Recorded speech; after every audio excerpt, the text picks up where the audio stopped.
Let's bring in Paul McGinley, who joins us now. Paul, you're very welcome. Great to have you with us. I hope you can hear us okay there. Yeah, we're doing great. How are you doing? Yeah, good, thanks. Not too bad. All set. Looking forward to a great week. Excellent. I can't see you. You can see us, can you? I can't see you, no. I can hear you. Okay. Turn on your camera there. See if it's on. Mine's definitely on. Okay. JP will shout I can through. see him. We can't see him, but I am watching on YouTube as well by the magic of modern technology, and I can see Paul here. So the listeners can see you. It's just we can't see you. You're looking good, Paul. You can take it. I see a very enlarged Peter. I don't know if the picture's right. Good God. We're sorry about that, Paul. You can look away if you want. Put on the pounds, a bit like Bryson. Spawell, all that extra cash in the Spawell rolling in, Peter. It's rolling again. You're loving it. Well, I don't know if you've heard, he's taken under the counter cash, Paul, if you go along and knock twice on the door. Yeah. Three times, actually, it is, Joe. Three times. The Spawell speakeasy. So Rory L08 here says on YouTube, we can all see Paul. So that's good enough for the listeners. We'll crack on. There we go. I can see you guys too, all set. Okay, better late than never to have the Masters, that's for sure. We're all excited. We're looking forward to it. It's just a lovely thing to have for golf fans this week. Let's get the most boring question out of the way firstly. To what extent will the course play differently, and how? And like, are we in, as we always do before majors when we talk too much about how this course is a beast and that course is a beast, are we over-exaggerating just how different it's going to be? It's only going to be different. The main reason it's going to be different, Joe, is going to be the weather forecast. Amazingly, watching a bit of the coverage last night, I watched about an hour on Sky. I don't know if you saw last night, they were coming from the Golf Channel. Rob Lee was bringing it in, and the Golf Channel were interviewing a number of players. And I was amazed to hear so many of them talking in the present tense about how the golf course is firm and running and difficult and all of these things. And I'm saying, like, guys, have you not looked at the forecast here? Because there's going to be a radical change from what they practiced in over the weekend and yesterday to what it's going to be like come Thursday morning, because there's torrential rain forecast the next 48 hours. Okay, so are we saying it's akin to a Zach Johnson type year? No, it's not. It's not, Joe, because it's going to be warm. It's still going to be up near the 80 degrees, but there's heavy rain coming in, and that's going to saturate the golf course. It's going to make it play really long. And what we know from the quality of players that we have at the top of the game now, when it's long, that doesn't mean it's going to play difficult. That's actually going to mean it's going to play quite, scoring is going to be quite good. I'm expecting a low week of scoring here because the temperatures are going to be warm. The players will still be, hitting up miles down there. The fairways are going to be wider because they're going to be softer. And as much as the sub-air is great, it's not going to outrun God. When he keeps pouring that rain on, you're still going to have pretty, in relative terms, soft green. So I'm expecting, certainly something in the double figures being a winning score here. I'm expecting this to be a front-footed style of tournament, which is going to be great viewing on TV. And to what extent then is this Bryson's or any of the Bombers to lose? Because what we do know, and I saw you making the point even in the Sunday Times at the weekend, is that this is an iron player's golf course. This is a second shot golf course. So to what extent does the ball not running out lessen that? Yeah, obviously all players are going to be better with a 9-iron in their hand than they are with a 7-iron and all the way through the bag. So big hitting is always important. It sets you up for the second shot. But the real key is going to be, can you take advantage with your second shot, hitting shorter irons in? Can you still hit it into the right sections of the green? Can you still use the sideboards that a lot of these pin positions have that you can feed the ball in? Why Bubba Watson has played so well around here is he moved the ball in off these what they call sideboards and slopes towards the flags.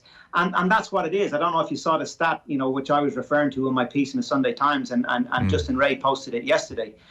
In modern times, only for the last 5 years have Augusta National come to the party in terms of getting really accurate statistics. And, with the lasers and all that kind of thing. And strokes gained approach is the one highlight and correlation that stands out. And of the 5 leaders of that category, since statistics really started in Augusta in the last 5 years, 3 times it's been the winner also of the tournament, and the other 2 times it's been second and third. So there's a massive correlation here to not just hitting straight iron shots, but distance control, as we saw from Tiger Woods last year, who led that category and went on to win, is absolutely vital around here. And if you get it out of position, it's so hard to get it up and down. And if you get it out of position and get it on the wrong side of the flag, it's very difficult to 2-putt. And that's when you see guys struggling on the greens. Paul, I saw Rory McIlroy was talking that because of the time of year that the Bermuda grass hasn't died off yet, So that chipping is going to be different like markedly so?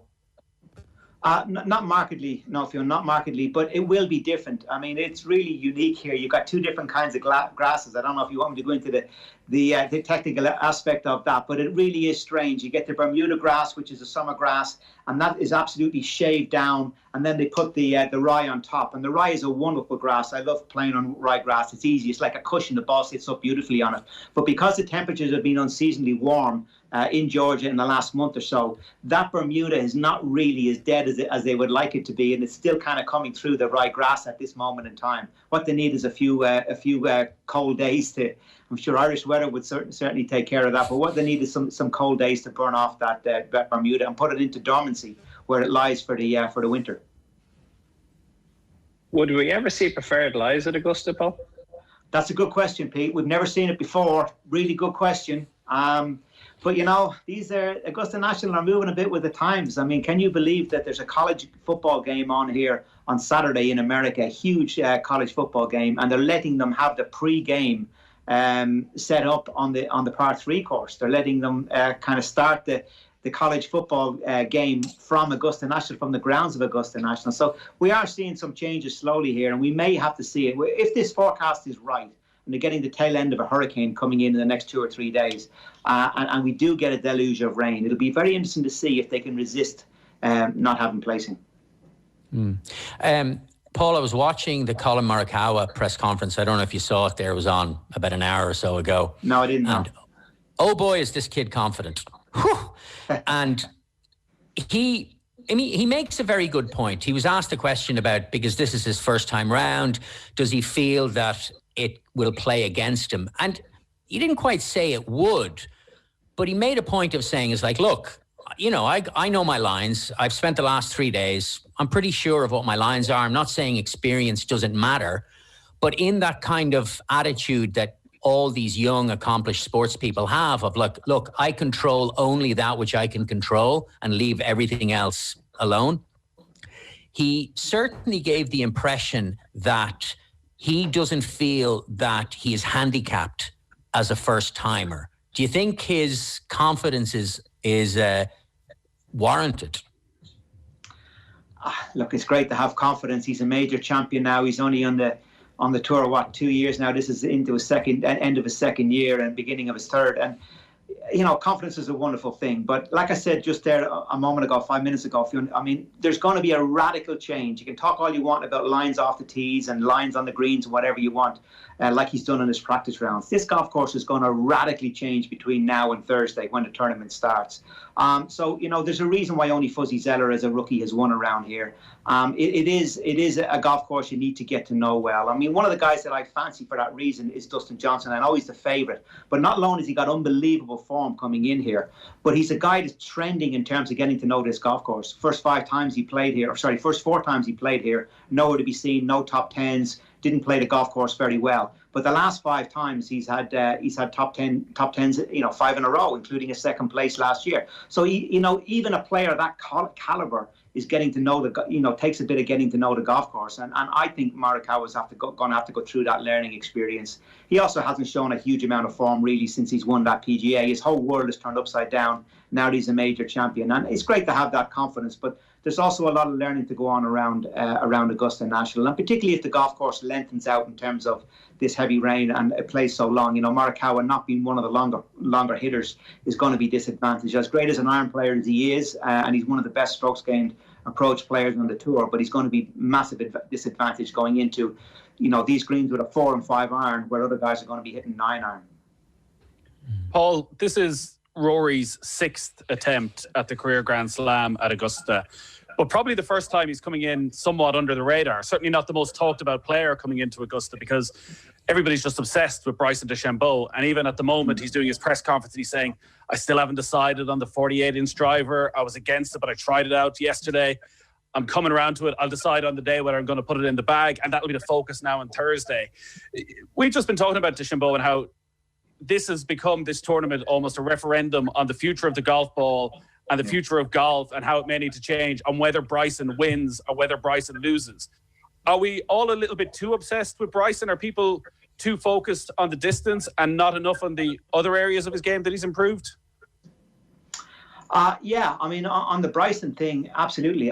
Personally, I think what he's done is just joined the party of big hitting in professional golf. I mean, I know Peter's gone on a lot about it. I've gone on a lot about it. Jack Nicklaus, Tiger Woods, Gary Player, we've all gone on a lot about it for 10 years. And nobody's really listened or nobody's really paid that much attention. But all of a sudden, because Bryson has put on this massive amount of bulk, and Bryson all of a sudden is jumping out of his shoes. He's not very elegant when he hits the golf ball. It looks like he's putting every sinew into every shot. All of a sudden, that spotlight on big hitting, particularly because he's won the US Open and the brazen approach that he took to it, all of a sudden the spotlight now has gone on big hitting. But Nathan, this has been a part of the game for the last 10 years. Rory McIlroy, Justin Thomas, John Rahm, Dustin Johnson, they've been playing this game for the last 10 years. Bryson is not hitting the ball 40 yards past where they're hitting it. He's up with them now. He's joined the party, and maybe he's only slight ahead. But remember, he was 7th biggest hitter when he won the US Open. He wasn't. Matt Wolff hit it further than him. Rory McIlroy hit it further than him that week. So, you know, he won that US Open, first of all, with a very aggressive strategy that nobody else wanted to take on, which was pretty much driver off every tee. And second, he won it with really good short game. That was really where he kind of got the strokes gained over the rest of the field. And, you know, the other thing about it, remember, I'm a great believer in horses for courses. And if you look at Winged Foot, and, you know, I played a US Open there, a lot of the golf courses, a lot of those holes, rather 17 of the 18 holes that went through them, you could bounce the ball in from the front of the green. There was no bunker, no water short of the green, and you could bounce the ball in from the front. And certainly Bryson did that a number of times. When he was out of position and in the rough, he was able to chase the ball in from the front of the green. And also a lot of the greens have sloped from back to front, so the camber was actually holding the ball into it as well too. And, you know, he played wonderfully well. That's not to take anything away from what he achieved there. But that's not the case at Augusta National, where, you know, there's only 1 or 2 holes where you can actually bounce the ball in on the green. The rest of it are all covered at the front, whether it be by a bunker, whether it be by water, or whether it be the fact that the green is elevated up and the ball is shedded off. So, you know, if you do get it out of position around here, it's going to be a lot more difficult than it was for him at Winged Foot. But look, I'm not being critical of Bryson. I think he's just shining a spotlight on what the top players have been doing for the last 10 years. The massive correlation, it's so difficult to achieve in the modern game unless you hit the ball an absolute country mile. That's the bottom line there. So, Paul, on McIlroy then, we can't not talk about him because he is, as Nathan said, look, going for the Grand Slam again. For people unaware of just what select company that is, we're talking Saracen, Hogan, Gary Player, Jack Nicklaus, Tiger Woods, the end. So even if you're, you know, at a point with McIlroy where you think he's not going to win a glut of majors, even if he just wins the Masters and retires with 5, that puts him in extraordinary company for a golfer from this country, you know, and we can kind of lose sight of that sometimes. Absolutely. So Faldo was talking about him, and Faldo has said this about McIlroy at Augusta for a few years now, and it ties in with your point about the importance of second shots. He said it's about consistently hitting the right number. That's one thing. I've watched Rory over the years, even when he's warming up on the range, sometimes take his 8-iron. There's just too much disparity between the shots. And he talked about his own day. He said there's an old range at Augusta where there's a little green down the left-hand side, size of a dinner plate, and he would spend his time hitting 8 and 9 irons there back when Faldo was winning at Augusta. And he said McIlroy doesn't have that. And the stats bear that out. So he's fallen from maybe 3rd strokes gained, give or take, with his iron shots to close to 60th. I guess one of the key questions, amongst several others with Rory, is can he somehow get back to the guy who was 3rd stroke gained in the last couple of weeks of practice? Yeah, so all very good points there that I'll agree with, Joe. And Faldo's absolutely right. You know, Bernard Langer said this to me 20 odd years ago. I remember having dinner with him talking. He was laughing. He was saying everybody thinks Augusta winning around there is about putting. It's not. It's about distance control with your iron shots. And how right he's been proved. That statistics has now proven that absolutely clearly, that Langer was way ahead of his time and his instinct for the game was far ahead of his time. I think the fact that McIlroy has got a wet golf course this week will certainly play into his advantage. And I think certainly in terms of that disparity that he may have with his iron shots will be offset a little bit because the ball will pretty much die when it hits the greens now because this rain is coming in. But look, he's not on form. we all know about McIlroy. We all know how great he is. We all know when he's got his A game how good he is. But we haven't seen it, Joe. We haven't seen it since February, since before lockdown. And the irony is, before that, he was fabulous. He was right up there, as you say, third in strokes gained approach. He was driving the ball as good, if not better than anybody. He's always been good with that aspect of the game. And his putting had really improved with the work that he was doing with Brad Faxon. But what we've seen post-lockdown is he's disengaged. He's disengaged mentally. And there's a lot of excuses. There's a lot of reasons why he thinks he's not playing well. But you can just look at the bottom line of his statistics. He's missing a lot more greens. He's missing more fairways. He's not putting as well. And everything is dropped off. And that's why we're seeing such a downscale and why so many people are not really fancying him this week, particularly when you put on top of all of those things the pressure of, as you say, of trying to join such an elite group. And I agree with you. If he were to do this would move him away from everybody else in the current game. Remember, let's put it in perspective here. The last player to do this, to win the Grand Slam, was Tiger Woods. Before that, it was Jack Nicklaus. And before that, I think it may well have been Gary Player. So we're talking about very, very sporadic times in the history of the game, and the great, great players. Many of them have not achieved being able to do what he's in the threshold of doing. So that's why we're also hopeful that he does get it together. But the indications are not good this year. And, if we were talking and having this conversation in the middle of April in a normal year, we would have been quite giddy about his chances. But, the way things have gone over the last 6 or 7 months and how he's been playing, it's hard to build an argument that this is going to be Rory's year. Yeah. And he's always such a fascinating character to try and read, but in so much as you can read into things, people may not have seen, like he snapped his club. You don't just do that the first time you make a mistake. So he snapped his club a couple of weeks ago from 140 yards, missed the green. That suggested somebody who's acutely aware of the weakness and who has been working, or to some extent or other, trying to work to sort it out, and it's not happening. That was what I read into that snapping of a club. Yeah, I'd agree with you, Joe. I'd agree. Absolutely. There's a frustration there. He 29 birdies that week still. More birdies he never had in a tournament before, but finished 17th in the event. That's not good enough for a player of Rory's standard, and he knows that. And when you have 29 birdies, particularly the kind of player that you are. But remember, that was quite a tight golf course too. Yes, if you hit the ball straight, there was lots of birdie chances. But I've played there a number of times in Sherwood, and if you get it offline, you can make mistakes. And his iron play was where he lost a lot of it. And the point that you made earlier, how much his strokes gained approach has dropped off down to near 60th compared to being third beforehand is another indication, as I say, of a guy who's not quite on his game. Not quite. He's a long way off his game. And also a guy who's probably battling the swing a little bit. We know he does battle a swing every now and again, and that's probably where he's at.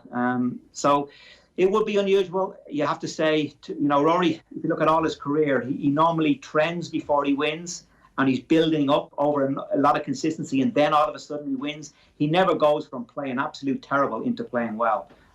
So that's why I really don't fancy his chances this week. Having said that, you could build a little bit of an argument to say, well, you know what, the course is going to be really soft and wet, and he always relishes those, and his 4 majors have been won on wet golf course. And you can also build an argument to say, well, the pressure that he suffered by his own admittance over the last 4 or 5 years and trying to be only the 6th player to win the Grand Slam is going to be certainly lessened by the fact that there's not going to be the intensity of the crowds around. You can try to build all those arguments if you want.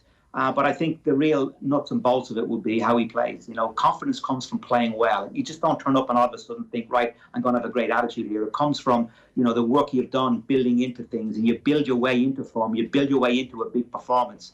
It just doesn't turn on like a light switch. You have to kind of have a little bit of, a little bit of a body of work building in there. And remember, going back to Tiger Woods last year, he had some really nice form trending before he went on to win this Masters last year. He had won the FedEx at the end of the previous year. He had a couple of top 10s, January, February, March last year, and a top 20 as well as he went into going on to win the Masters. So, confidence is really important for even the players of this standard. And that's why, again, going back to Dustin Johnson, I think he's got all his ducks in a row. And if he can, as Peter says, avoid falling down the stairs this year, he's got a great chance. Paul, can I ask you about Koepka for a second, because here's a good stat. Of his 14 worldwide wins, he's finished in the top 10 in the tournament directly preceding the tournament he won 8 times. Now, obviously, we know that Koepka's been injured, so his year is not really much to talk of. But a couple of 65s in Houston, do you think that's enough to warrant a good look at Koepka? Yeah, I think it is. I think it is a warrant enough. He's not a guy that plays a huge amount of golf well outside of major championships. And he is a guy that can turn it on. Not everybody can, but I wouldn't certainly discount him. He played really well on this golf course, obviously getting to know it the way he's done over the years. He finished second last year. He probably should have won. In fact, I think he'd 2 water balls and also a double bogey, if memory stands me right, last year. So he was really close. It eradicates those massive mistakes, and he wins the tournament comfortably last year. So he's obviously a guy comfortable on this golf course. He's figured out a way of playing it. He gets confident very quickly. And coming in off a good performance last week, and freshness as well too. The fact that he didn't have that big run of tournaments around the FedEx because he didn't qualify and was nursing an injury, I wouldn't discount him, and he will be the kind of guy, particularly in these softer conditions that we're expecting, that can play that front-footed golf, which I think it's going to be. I mean, I could be proved wrong here, but I think it's going to be quite as the rain, slowly as we get towards the weekend, it's going to be less and less rain, and I really do think that the players will take off the shackles, and we're going to see some really aggressive golf in there, and it's going to be great watching on TV. A player, Paul, who sometimes maybe we don't talk about enough around these tournaments, and who is right up there amongst the favourites, Jon Rahm, who seems to be able to win on any and every course, whatever the conditions. The tougher the better. He's won 2 big tournaments already this year. He has shown form around Augusta over the last couple of years. Are you looking at Rahm as somebody, when we're talking about the likes of Koepka, Dustin Johnson, that is in that top tier of contenders for this week? Absolutely. Wow. Just smashed the place up. The place up. I was so excited about Jon Rahm. No, I do, Nathan. I'm big on Jon Rahm. To be honest, if you ask me who's going to be the most dominant player in the game in the next 5 years, and I have to take a guess, I would say Jon Rahm. I just think that he's early in the stage of acceleration through his career. He's full of ambition. He's full of rawness. He's not distracted with stuff going on in terms of life getting in the way with business decisions and family life and all that others may have. He's young. He's energetic. He's coming through. He's on the way up. And I think there's a lot to achieve for Jon Rahm. The only word of warning, even though I think he played okay there last year with just about a top 10. The only word of warning I'd have about Jon Rahm, as great a player as he is, his weakest statistic, if you want to look at it, and I've looked at all the player statistics where their strong and weakness is, and particularly when it comes to form, his actual weakness statistic is strokes gained approach, which is the most important one around Augusta National. So if you're looking for a reason why he might not perform or hasn't performed in the past around here, it's probably his iron play. So if that is on, we know the rest of it's all in place. And he's got a heart of a lion on top of everything else. So absolutely, be a brave man to bet against this guy not winning a major championship in the next 12 months. And who's to say it can't start now? He's that good of a player. He ticks every single box for me. Paul, it's fascinating to hear you talk about. Sorry, Peter, jump in. And by all means, if you want to call Paul out on any nonsense he's been talking, please do that. We'd all love to see that. No. I do that privately. What I would say, and this is my tuppenny's worth or curveball that I throw in here, right? With the Masters changing this year, so no patrons, no galleries, 2T start, soft golf course. It's everything points to me that there's going to be a first-time winner this year. And I know Fuzzy Zeller, how many years ago, 19, 20 years ago now, that we've had a first-time winner. I really do think it was 2000 20 years ago. Yeah, it's 40 years ago. 40 years ago. Right. So I firmly, if you want me to look at it from the outside looking in, I actually think we're going to have a first-time winner this year. Anyone catching your eye? What do you think of that, Paul? Yeah, I mean, the obvious ones are Rahm and Schauffele. No, Schauffele and Rahm are the two that you jump on if it's going to be a first-time winner. I mean, the 2 majors we played behind closed doors, we've had Morikawa win first-time winner. We've had Bryson win first-time winner. Morikawa was very quick to acknowledge after he won that the fact that there was no crowd certainly helped him with the intensity of trying to win his first major championship. So, I think it's a pretty good call, particularly when you're looking at the kind of quality of players like Rahm and Schauffele in particular, and maybe even throw a Tyrrell Hatton in there. They're the kind of guys that are well capable and have got the form and have got the games to take on and win a Masters. Yeah, absolutely. I wouldn't rule that out at all. It's not hard. Do you have someone in mind, Peter? Do you have a first timer in mind? No, I kind of looked at it, and our listeners are, they like to have a little bit of a gamble. And what I would suggest is, if there is a bet out there for a first time winner, you don't actually have to pick a player. You can just go like a first time winner. But Peter, do you mean first time as in first major win, or first time at Augusta winner? Because then you're talking about like Matt Wolff, Morikawa, Sung Jae Im, people who've never played it before. I honestly think, and I no doubt will be proved wrong, but certainly I think there's going to be a first time winner, as in the first person who's ever gone to Augusta is going to break Fuzzy Zeller's record this year, purely because of so many different things that are going to happen. Yeah, I misunderstood your question there. Yeah. The one guy for me out of that list you stand out there is Wolff. I mean, for me, Wolff's got the X factor. He performed really well in the US Open. He didn't fold on the Sunday. He was right there. He pushed him. I know Bryson went off into the sunset. But I was really impressed with him. And talking to all the guys in TaylorMade behind the scenes, this guy has got the X factor. He hits it a million miles. He's brave. He's got a really good short game. He's full of ambition. He certainly would be the guy that for me is outstanding. And Hatton, I know Hatton has played here before, but keep an eye on him too if we're looking for a European winner. Paul, can I ask you? You mentioned it about, or Peter mentioned it about the fact that there's going to be no fans, no patrons. Steve Williams was talking recently that the lack of fans kind of handicaps the likes of Tiger Woods more than does other players, because he's experienced at leveraging the uncontrollable nature of it all against less experienced players. But And I appreciate that it's a hard thing to quantify, but surely not having 30,000 people watching you try to draw a 7-iron off pine straw onto a domed green, that pressure, that back nine pressure they talk about at Augusta, will it be lessened by not having all these people there? I think so, absolutely. As I say, Morikawa was first to acknowledge it, and I do, absolutely. Of course it's going to be easier, without the roars. If Tiger is in the hunt, for example, and you're going up head-to-head against Rory, you telling me that everybody in the field last year was not affected with the roars of Tiger when he was hitting shots in the back nine and stuff that was going on? Absolutely, of course they were intimidated. They all made mistakes in Tiger's presence, and a lot of that down was to the fact that everybody was there, was pulling for Tiger in the crowd. And Tiger knows how to play it too. It's about, last onto the green when you're walking onto it. It's about, finishing out so the crowds start to move. There's all those little things that go on behind the scenes that an experienced player knows how to play in terms of the crowd. So it's certainly, I'd agree with what William said there, absolutely, that, if anybody is going to hurt, it's going to be Tiger. But again, I'm not seeing Tiger being in the running this year. I think I wouldn't disagree. It certainly could help a guy who hasn't won a major championship before, or even, as Peter says, a possibility of a guy coming through playing his first ever Masters going on to win. Certainly the fact that there's no crowds there can only help that rather than hinder it. Paul, this is all very interesting and great statistics and great analysis. But I know you're at heart a huge just a butt dreamer. Coming here. You're just a dreamer.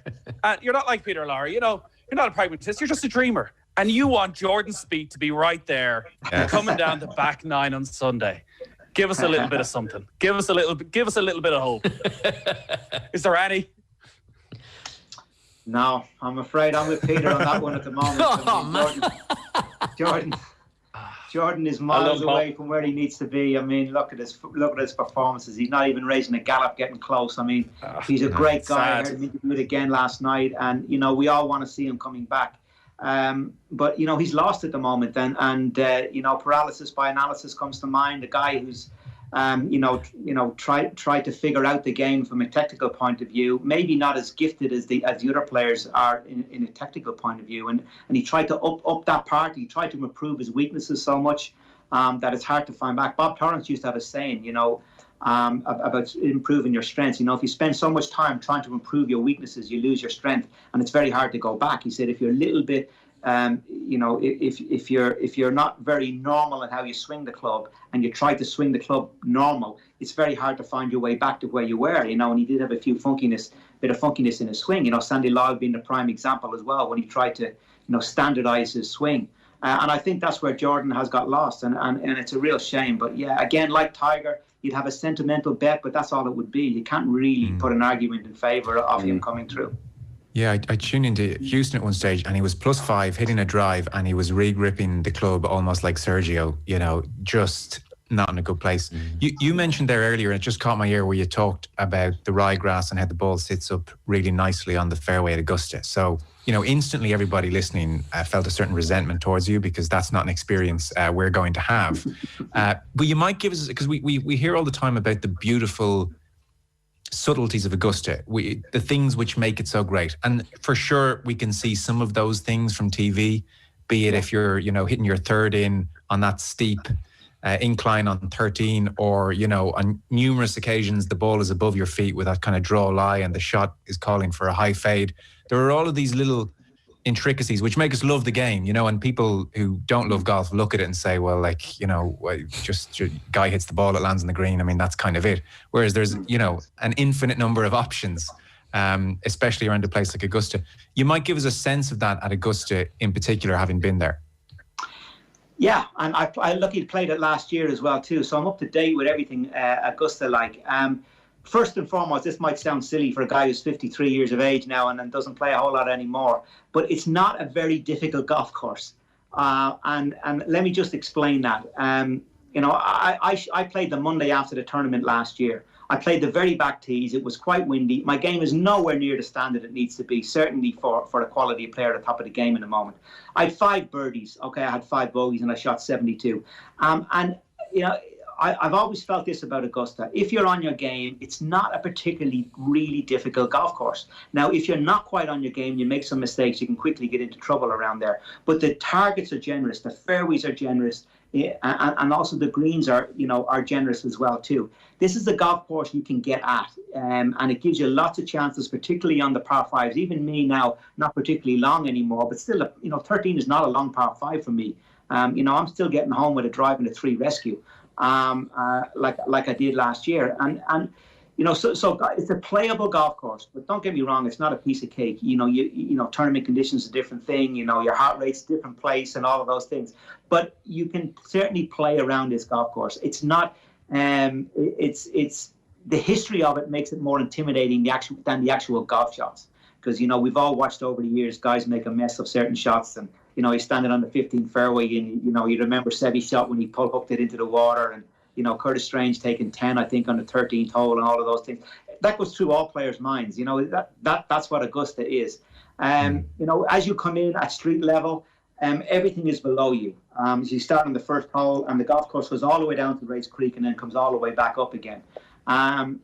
It's quite wide, as I say, particularly with no people there this week. You're going to see a lot of green area, a lot of grass area, and it's fun. That's what I love about it. Baltray is a little bit like this insofar as I go up to Baltray and I feel if I play well, I can really shoot a good score around there. Whereas I go to Winged Foot and I can play great in Winged Foot, and the best I'm going to shoot is 71. And that's not as much fun as a golf course where you feel you can get a little bit out of it. And Augusta is that. It's a little bit got that Baltray mentality about it, where you feel you can get at it and it can give you something back. It doesn't absolutely burst your balls from the first hole to the last, like, say, a Winged Foot or a Shinnecock would. Yeah, sounds amazing. What do you make of, just you were talking about 13, I think Bryson said that his plan is to hit it through 13 onto the 14th fairway and then give himself like a gap wedge in. Yeah, if he can do that, and bearing in mind, with the heavy conditions that are going to come in, that's a huge carry to get it all the way up there, because it's an uphill tee shot as well. But if he does do that, if you remember, Fionn, if you think back to previous years, sometimes players, if they have to lay up, they lay up way, way, way right with their second shot to give themselves an angle, particularly when the pin's on the left-hand side of the green on 13. So that's kind of what he's talking about. If the pin is on the days that the pin is on the left-hand side, hitting it up that right-hand side is a really good play. And if he's long enough to get it up there, We've never seen anybody hit it up there with a tee shot before. But if he's long enough to get it up there, good luck to him. And he's only going to have an 8-iron in. It'll be slightly downhill second shot from there, and he'll have the whole green to work with. And he'll have quite a lot of width to work with as well. So it could well be a good play. And remember, let's not diminish this guy in any way. This guy's a lot smarter than he makes himself out to be. He studies everything. His strategy was absolutely proved right. Everybody laughed at him at the US Open, and his strategy was absolutely proved right. You can bet your bottom dollar if that US Open was played again the week after in Wingfoot, everybody, all the top players certainly would have adopted the strategy that he did. And he was the only Lone Ranger who went out and said, no, this is what I'm going to do. Most of the other players were putting 2 irons in the bag and talking about working the ball and getting it in play and playing from the fairways. But I think he's a pioneer in that regard. And you're going to see a lot of the players follow the strategies that he employs because he's been proven right. I mentioned he was in his press conference earlier today. He said he drastically cut the corner on 13. Drastically cut the corner and left himself a pitching wedge into 13. Yeah. He did, yeah, absolutely, Nathan. And, we've seen Bubba do that in the past. So that's not unusual. That's not surprising. We've seen that. I think Tiger hit wedge in there too in '97 when he won. I'm not really surprised. As I say, it's not a long hole. If I'm able to hit 3-iron in there, what are those guys able to do? That really doesn't surprise me. Yeah, that's just a modern game. I mean, it really is incredible how far these guys can hit the ball. I mean, you can carry that bunker on the first hole. I mean, that's an incredible 320 carry, I think it is, on the right-hand side to carry that bunker. I mean, that's an easy hole. If that bunker's not in play for you and it's only a driver wedge, that fairway all of a sudden now is 50 yards wide rather than just 30. That's interesting what you say. Sorry, Paul, I was going to say, it's interesting what you say there when I mentioned what DeChambeau's just said. You said, well, Bubba did that. Tiger was doing that 20 years ago. Yet there's something about when DeChambeau talks that it always sounds incredibly impressive. Do you think is that having an effect on the players he's going up against? Are they seeing through this and going, all right, he's got Bryson is very much on point right now and the rest of the world is buying into it. But within the game, are they looking at Bryson and going, you're not doing that pretty radically different to what we're doing? They're looking at it, and as I said earlier, he's shining a spotlight on the importance of big hitting. And he's been proven right. Golfers are like sheep. I mean, I heard Peter say this a few weeks ago in the podcast. He's right. Golfers follow. When you see somebody doing something in a direction, we all seem to follow it. That's what we do. It's kind of inbred in us. Somebody has a bit of success, whether it be something they do in the gym or a new diet that they're on, or whether it's a new equipment or a new driver or a new ball. We all want to try to get that and get that edge. And I think that's why I refer to him as a pioneer. He's like the Pied Piper. And because he's been proven successful with it, and they are following in general, and you're going to see very aggressive play this week. As I say, following on from the US Open win and how he won it and the brazen approach that he took, and bearing in mind the conditions are going to lend themselves. If the rain stops, and the forecast is it's going to be the rain's going to be so heavy it'll be thunder and such torrential that they'll have to stop play. So if they do get out and don't have to play in the rain, and it's just warm and humid where the ball will fly and the course is soft, bet your bottom dollar you're going to see some very aggressive lines be taken by a lot of players off the tees, not just Bryson, because that's the way the game has gone. That's the spotlight that's been shone on the importance of it. The strokes gained approach that Mark Brody has brought to the table is becoming more important now than it's ever. It's always been looked at before, but now it's really at the point of player strategy, and they're looking at it even more and more, particularly that correlation between big hitting and success, and Bryson proving it. As I say, this is what Rory's been doing. This is why Rory is so brilliant, and has been so brilliant in his career. It's like, the best way I can describe it would be, I tell this story, I might have told it on here before, sorry if I'm repeating myself, but a couple of years ago I played here in Sunningdale, and I always played the back tees, always, every single time, middle of winter, no problem, always played the back tees. Not a particularly long golf course, maybe 70, 100 yards. And last winter, I was playing in the middle of winter, and I played the first hole, driving a 5-wood, front of the green, 2-putted for a birdie, happy, going to the second tee. And the 3 guys I'm playing with said, look, Paul, this golf course is too long for us off the blues. We're not going to play the blues today. We're going to play the whites from here on in. And I said, you know what? I've never played the whites before. I'll play the whites. Now, the whites were 25 yards forward of where the blues were, generally in all the par 4s and par 5s. Well, to be quite honest, the golf course was so easy for me. It was a joke. It really was so easy. I shot 65. I give myself 7.5 out of 10 in terms of how I played. I played good, but not brilliantly. But there was no fairway bunker in play. All the par 5s were 5 irons. All the par fours were wedges. The par threes were 2 clubs less. And it was like, oh my God, this golf, I couldn't believe the difference in the tees. And that's only 25 yards. If I'm playing with Bryson, he's another 40 yards ahead of me. So the equivalent of me playing off the whites would be if I went and took the ladies' tees, the red tees in Sunningdale, and moved 25 yards forward of those and then started from there. That's the advantage that the big hitting has got. And, I think all of us can relate to how easy a golf course would play if we had a 50-yard advantage on every single tee shot that we play. That's the importance, in essence, of what big hitting is to the game. And that's what those guys are doing. Yeah. Well, listen, we've taken up loads of your time. Tom Hunter says Paul is just fascinating to listen to on YouTube. And Graham has said, I've got a drinking game going, lads. Every time I hear Bryson's a scientist, it's a gulp of beer. Lockdown has been boring. Don't let me down, Paul, he says. So well, I think it's going to be great, Joe. I really do. I think it's a great platform for the game, great platform for Britain and Ireland. Everybody's on lockdown at the moment. Everybody's stuck to their rooms. There's no Premiership football on this week. I know we're probably going to have record figures watching it on Sky this week. That's what we're expecting with no soccer on. And everybody being on lockdown. So I think it's an opportunity for the game to showcase itself. And, I'm okay with that. And I'm okay with this aggressive golf that's probably likelihood to be played. And remember, I'll finish on a final point. Augusta, the best player generally wins around Augusta. It's very rare that you see a guy who's 25th in greens and reg and has putted his way to winning the thing. That really doesn't happen around Augusta. You're going to see, generally, the great thing about Augusta is the guy who plays the best from tee to green generally is the guy who ends up being the champion. So it's a very fair golf course in that regard. And on that note then, forgetting about the odds and value for money, all things being equal, if you had to pick one? Oh, I'm going with DJ. I know he's the favourite, but I just think the form and the fact that he's trending so much, we're getting to know this golf course, he'd be the one. But obviously my heart would be with Rory and completing that Grand Slam and moving himself away from everybody else. But unfortunately, I can't build an argument to think that he's really going to raise a gallop this week. And I think it's going to be DJ. I think Justin Thomas will be another guy. I'd go with the favourites, John Rahm, another guy. I'd go with the really best players. I'm expecting one of the real thoroughbreds to come through here and win. Okay, very good. Well, listen, we'll be watching on Sky like Manny, no doubt. We're going to let you drop out here. We're going to continue on for 5 minutes to wrap things up. But Paul McGinley, pleasure. Thanks so much for making time. See you, Paul. You're welcome. Thanks, Paul. Thank you.